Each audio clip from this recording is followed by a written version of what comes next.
Hi, my name is Seth Williams. This is going to be my 20-minute video over my lesson plan demonstration. I'm going to be using this as a 10th, 11th grade type course for the high school level for business finance. So I'm going to get started here. Class walks in, we're going to start off with the bell ringer. So I'll say class, as you can see in the order of things we're going to do today is we have bell ringer. After the bell ringer is done, then we are going to go into a comparison worksheet that I have for you guys, which we'll talk about in class. And then we will have a look at quiz that we will do. We're actually going to have a competition between all the other classes. And then I'm going to have you do a quick 3-paragraph paper on everything that we are kind of learning and what you learned throughout this class period. And then we will finish with our exit ticket. So if you could take out something to write with and something to write on, pen is okay, preferably pencil, and then a notebook piece of paper for the bell ringer. I do have 5 questions for you up here. I'll briefly read them to you, and then I'll kind of turn you loose, and then we'll talk about them after. So question number 1, what are the first 3 products that you think that you should get when you open a new banking account for the first time or at a new financial institution? Question number 2 is, what does online banking provide you? That could be something to make your lives easier, or it could just be a simple feature that you use daily. And then number 3, important things to consider when opening a checking account. So again, it's not necessarily important in general, but just important to you as well. It's important to know that you do have some decision making and power to kind of choose what best fits your needs. The 4th one, similar to number 3, important things to consider when opening up a savings account. Obviously, checking and savings account, we briefly touched on that yesterday in class. You know, the difference in a checking account, obviously you can use transaction, more of a transactional type account. We can write checks off of it, make withdrawals. And then savings account, obviously it's more of an account for, kind of tucking money away, something that you're not going to use on a daily basis. And then the last one, I want you to give me a list of ways that you can deposit money into your account. So I'm going to give you about the next 5 to 7 minutes here to write down some answers to those questions. And then I will call on you guys in class and we'll talk about what the answers to you got. So at this point, I'll let them do the 5 to 7 minutes. I will stand back up in front of the class and then we will talk about answers that they written down. So getting back into it, number 1, what are the first 3 products or 3 products that you think you should get at a bank? Aaron? A checking account, Okay. a savings account, and a debit card. Okay, those are great answers. Those are the kind of what I had in mind. I think if you can start off with those 3, you're off to a really good start. You have a transactional account that will be attached to your debit card, and then you'll have a savings account that you can put away. Now, I know mom and dad might have a different kind of plan for you, put X amount of dollars every paycheck, or maybe it's a percentage, so it always kind of balances out every paycheck. But I think if you have those 3 things, you're off to a really good start. You kind of work on establishing, trust and a relationship with that bank, but it's also a 2-way street where they can earn your trust as well. Question number 2, what does online banking provide? I think most banks now can do mobile deposits through like an app. Okay. And I think a lot of them have bill pay features, and you can set up like automatic payments for bills that you might have coming out monthly, so then you don't have to worry about making them. You can just kind of set them up automatically. Yeah, I joke around a lot. I truly believe I could be patient 0 for ADD, so something like automatic bill pay or automatic payments is something that has helped me tremendously. So if you can, keep it as simple as possible, it helps you avoid any late fees, late payments, where that trust can kind of be ruined a little bit there. Online banking is a great way just to set something up automatically every 5th, 30th of the month, whatever it may be, to make sure that those payments are automatically going through. Question 3, what are important things to consider when opening up a checking account? What are some things that when you're going into the bank that you might be thinking is important to you when opening up a checking account? No wrong answers. Are there any fees associated with either accounts? Minimum balance requirements, or if there's any like direct deposit requirements. Okay. Yeah, I mean, I think those are all great answers. What you want to avoid, and we'll get into this in the worksheet. What you want to avoid is going in to one bank, opening up a checking account, thinking everything's free, you're all good to go, and next thing you know, you got $20, $25, $30 in fees that are racking up on you. Because banking is evolving and changing weekly, and I think it's important to consider that there might be minimums in certain accounts. You may even have a bank that has you do minimum transactions per month. And if you run into something like that and you're not meeting those fees will add up, and next thing you know, you're going to look on your online banking, which as another answer somebody could put is you can obviously check your transactions at the click of a button just right on your phone there. You may see those fees racked up because you didn't ask the right questions. Now hopefully you get a banker that is going to kind of lead you in the right direction, but you got to understand that there's a little bit of sales involved in that as well, and their job may be to try and open as many accounts as possible. They may have a monthly quota that they need to meet. So it's important that you just advocate for yourself, especially when it comes to the checking account side of things.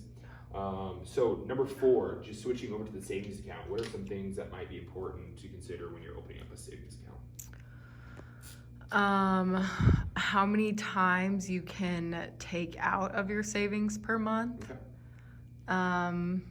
And then how much activity you have to have for it to stay open. Okay, those are good answers. And again, it's just advocating for yourself and asking those right questions, because some banks will have minimums and certain requirements that you need to do when kind of using them transactionally. Obviously not so much. This isn't necessarily a transaction type account. Savings is something you kind of want to keep in there for longer periods of times, and that's why you may want to be able to transfer 3 times a month, 5 times a month, whatever it may be. So it's important to kind of sit down and look over the next 30 days and see, do some budgeting, so you don't have to go into that 6th and 7th savings account withdrawal where you're racking up fees at that point. Last question here on the bell ringer, and then we'll get started on the next thing. What are a couple ways that you can deposit money into your account? I know we talked about one, your online banking, and I'll give you that one, but is there another way or two that you can deposit money into your account? A lot of employers do like direct deposit, or I think you can deposit through like ATMs, or you can obviously go into a branch and just make a deposit with a teller. Yeah, and I think, coming off of 5 years in banking, switching to being a teacher, I think this is one of the things that I can help you guys as a classroom out with is there are a lot of people that do that traditional. They want to go in, make sure they're comfortable and confident that the money was handed over to a teller or a banker, and then they can see it actually go into their account. I think that just makes them feel good. But like I said, things are changing. Banking evolves almost weekly at this point. And so online banking is a great option. And I know you also mentioned direct deposit. As opposed to, you get paid on Friday, but if something happens with the mail and you're relying on the mail to get there, you may not get your check on time when you need it, as opposed to having it directly deposited, where usually it's deposited. A lot of places do it 1, 2, 3 in the morning sometimes on that Friday. So you wake up and you already got money in the account. You're good to go for the next 2 weeks of the month or whatever it may be. So I think that those are some great options to consider. Moving on here, I'm going to pass out a worksheet here shortly. I'm going to kind of talk about it a little bit. So the worksheet will be a front and back worksheet. What we're going to go over is have you use your Chromebooks. You're going to look up 2 different financial institutions. On the worksheet, I have listed some banks and financial institutions or credit bureaus or credit unions that you can utilize to kind of do your research. One, I want you to do things like find out if they are insured. find out if they are an insured, how much is insured, meaning how much of your money is protected that is sitting at the bank, either in a checking account or a savings account. Once you do that, there's going to be 12 total boxes on the worksheet. It's going to ask you things like ATM fees, investment services, if there is online banking like we had talked about, if there's minimum balances that you need to have. So just to name a few for you there. So you're going to take the time, open your Chromebooks, go to their websites, kind of scroll through the websites, see what answers you can find. Most banks do a pretty good job of breaking things down. So where you can click on them, it'll take you just to the section on where you need to be and kind of what you need to learn about. What I want you to do under the boxes, so the boxes, like I said, there's 12 total. The top of the boxes will kind of be the title of what you're looking for. There is space to write 2 or 3 notes that you need within those boxes from the research that you had found. So what I'm gonna do now, I'm gonna go around the room, I'm gonna pass out the worksheet, and then we'll get started here. And then, so at this point, I would go around, hand out the worksheets. What I'm gonna do right now is go to get a drink real quick, and then continue with the lesson here.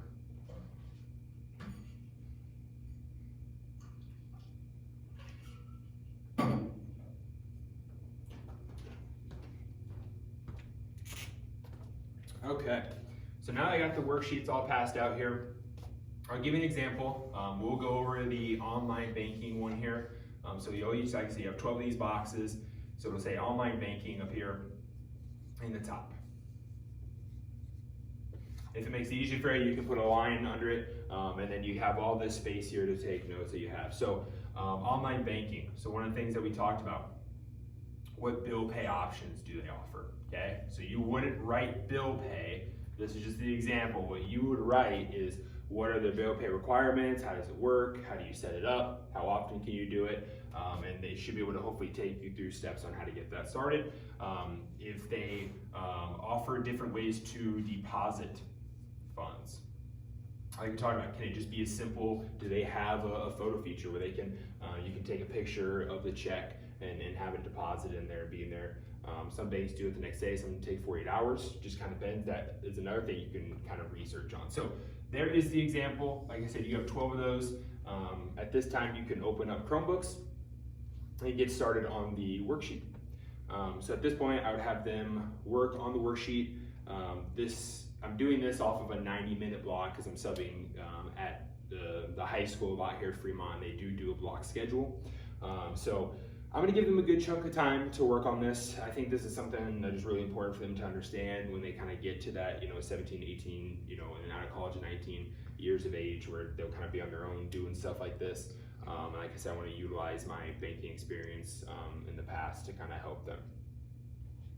So after they are done with their worksheet, I will kind of go over some examples with them. I will have them talk about some things. I'll go around the room and have them explain some answers and things that they found. So the example I used is FNBO, or First National Bank of Omaha. So at this time, I'll resume the teaching part of it.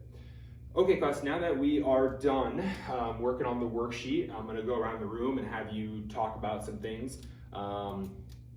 Starting with ATM fees. So what did you find out about ATM fees when doing your research? And like I said, you can use FNBO as the example.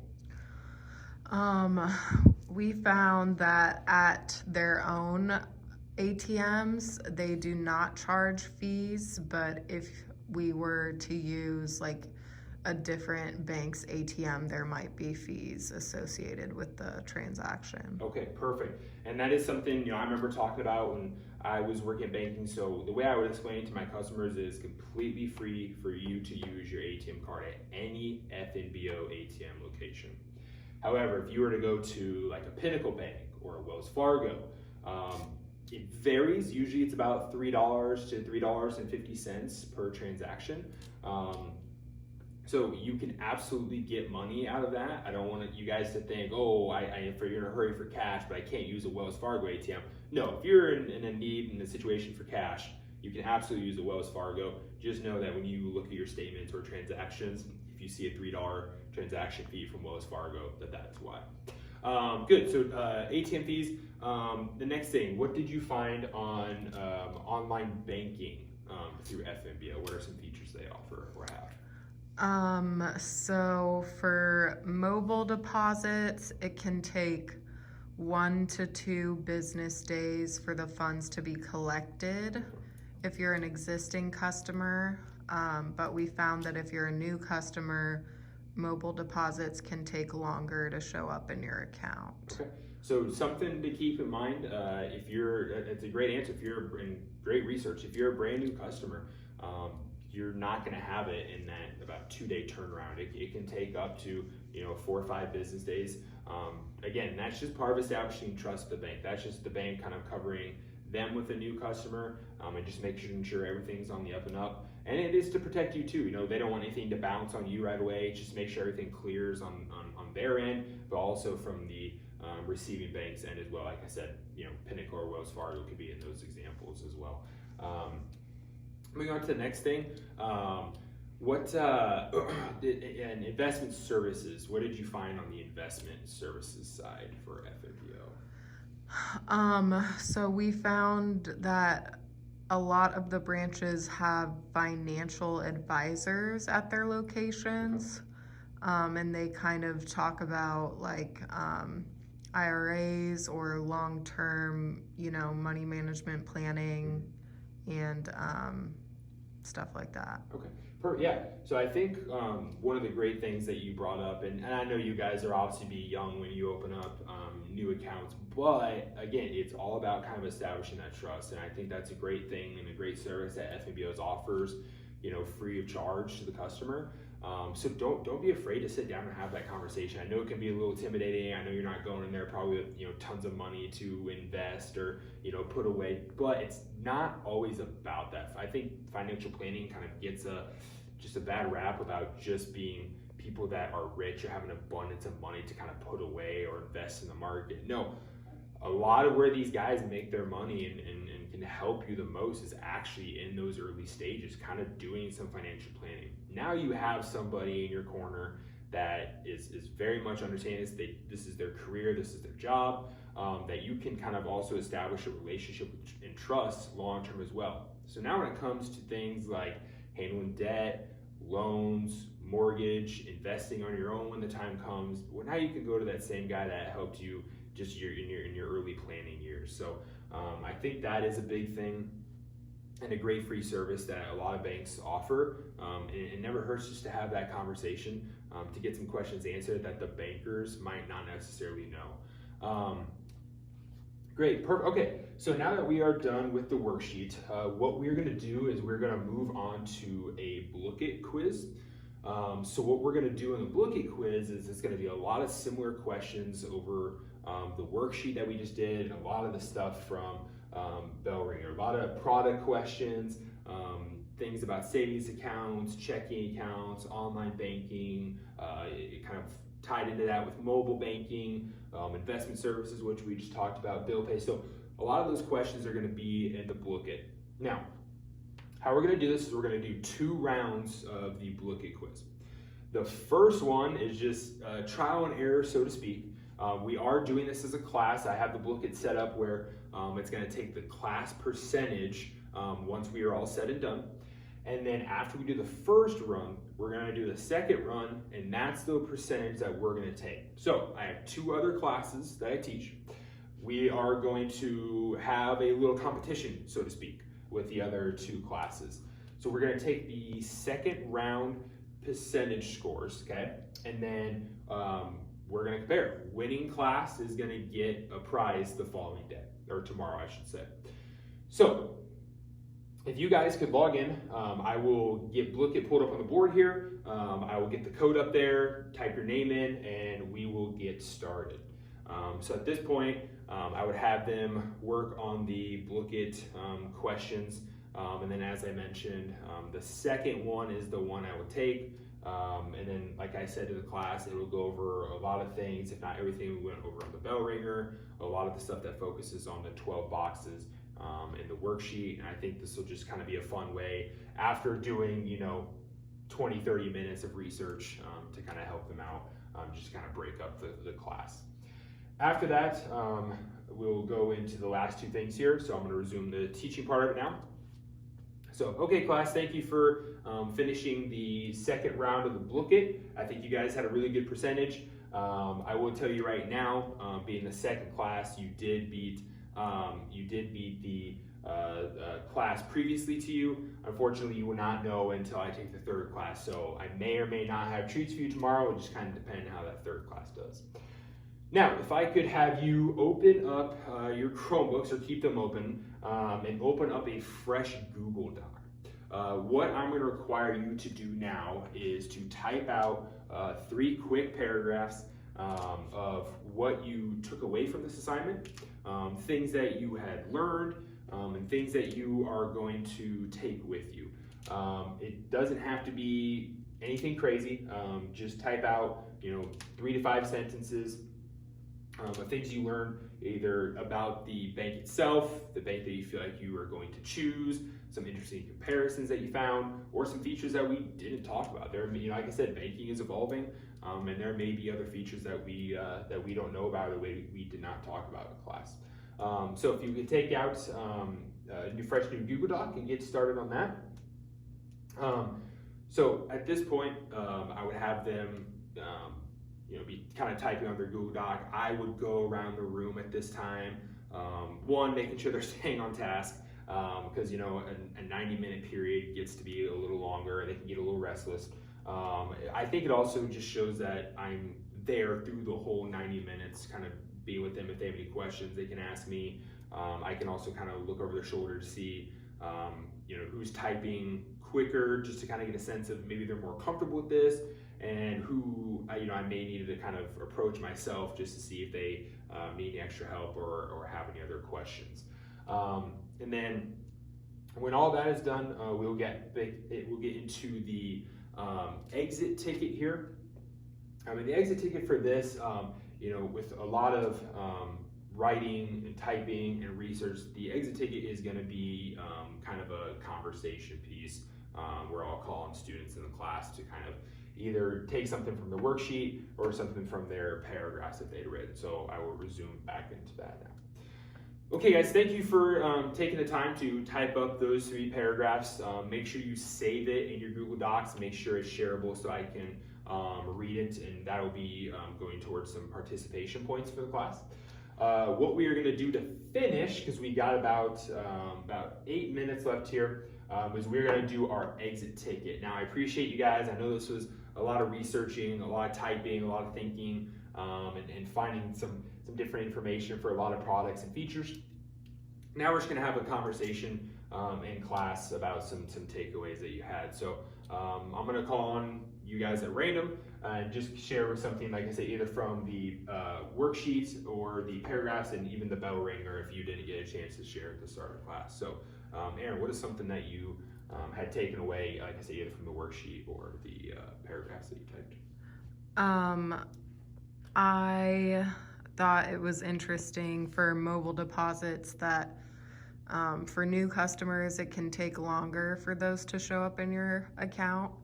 That's not really something I ever thought about, and that's something that's really good to know. Yeah, I think that's great. And kind of touched on it a little bit, but if you're somebody who's new to banking and it's your first or second job, and you get the check before the direct deposit starts being kicked in, and you take a picture of it and you think you're good to go, you might have a 4 or 5 day longer wait than what you intended, and so that's something to keep in mind. It may just be worth it at that point, just to take it through the drive-through the bank, sign the back of the check, have them put it directly into your account, and now you know that the bank is taking care of it in a face-to-face manner instead of hoping it gets in at a certain time. Anything else that you had taken away or found interesting, or even another thought that you had found through research on your own that we maybe haven't touched on yet? I think it was important to look at the fees associated with accounts. I know each bank is different, and it was cool that FNBO didn't have a lot of fees, but I know it's not like that at every bank. So I think that's good that we talked about that, so we can keep that in mind when we're looking at accounts. Yeah, absolutely. And I totally agree. And I think, I think this can go even bigger and broader. I think you never want to start behind if you can help it. Yeah, we're talking about maybe little $10, $20 fees. But if you have 3 of them, now if it's on the 30 end, you're pushing close to $100 in fees. And I know, especially high schoolers, college age, that's a lot at that time.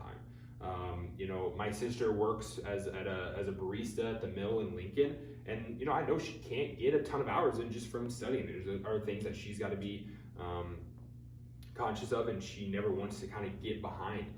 So I think fees are something to definitely keep in mind. And further along in this class, we'll get into things more like mortgages, loans, and credit cards, and that's when interest really kicks in. That's when you can really get behind. Things can kind of start to snowball. So I think if we can start out, just on top of things with the kind of the smaller things, so to speak, like checking account fees or transaction fees, that we can build good habits into your banking. So at that point, I would be done with the lesson for today. I think I like how I kind of had it set up, and just I was always a student that liked to see things on the board, so I just made sure I wrote things on the board for them, and just kind of wrote out in detail, word for word, what the bell ringer questions were, just so they had the expectations of what we were doing in class day. And then I also think it helps them see how it all ties together. I don't want them to think I'm kind of putting a bunch of things together. I do like that there's going to be some flow into this, and I think that's the great thing about teaching business and finance, is you can always find a place to start and kind of gradually go on to the next thing. So that is what a day or a lesson plan would look like for me. So I appreciate you watching. Thank you.